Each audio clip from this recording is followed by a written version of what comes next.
Vous allez me dire maintenant, tout ça c'est très beau, mais comment je peux avoir accès à ce fonds? Alors pour avoir accès à ce fonds, vous devez être ou affilié à l'AGESA, et là il suffit de nous adresser votre justificatif d'affiliation, mais si vous n'êtes pas affilié à l'AGESA et que vous êtes assujetti, alors on va vous demander des justificatifs de revenus, et il faut que vous puissiez justifier de revenus de 9 000 € sur les 3 dernières années.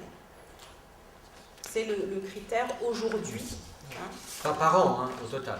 9 000 € sur les 3 dernières années. Si vous avez 9 000 € en un an, ça marche aussi. Hein, mais ça va plus vite. Hein, mais je pense, donc ça fait partie des premiers critères que le Conseil de gestion a mis en place en mai 2013. Et c'est des critères qu'on est susceptible de faire évoluer. Donc les justificatifs, si vous êtes affilié, ben, c'est votre attestation d'affiliation. Et si vous êtes assujetti, c'est tout ce qui peut nous prouver le montant de vos revenus en droit d'auteur. Quelle démarche effectuer pour bénéficier de cette formation?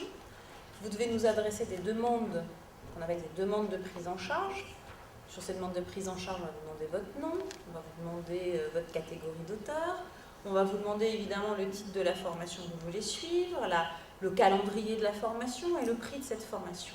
Si la formation est au calendrier, dans les offres catalogues dont je parlais tout à l'heure, c'est la seule chose qu'on vous demandera avec vos justificatifs d'activité.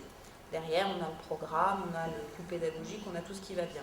Si c'est pour autre chose que pour ces offres catalogues, alors on vous demandera de nous joindre votre CV et une lettre de motivation. Et on vous demandera également le devis et le programme détaillé de votre formation. Attention, vous devez respecter des délais, ça veut dire que vous ne pouvez pas nous envoyer une demande de stage la veille pour le lendemain.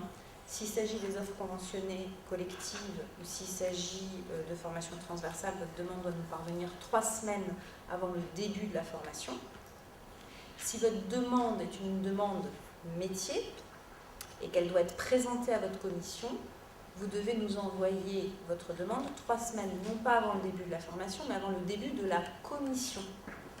Ça, c'est important puisque vous l'avez compris, c'est la commission qui va valider ou non votre projet professionnel et votre demande.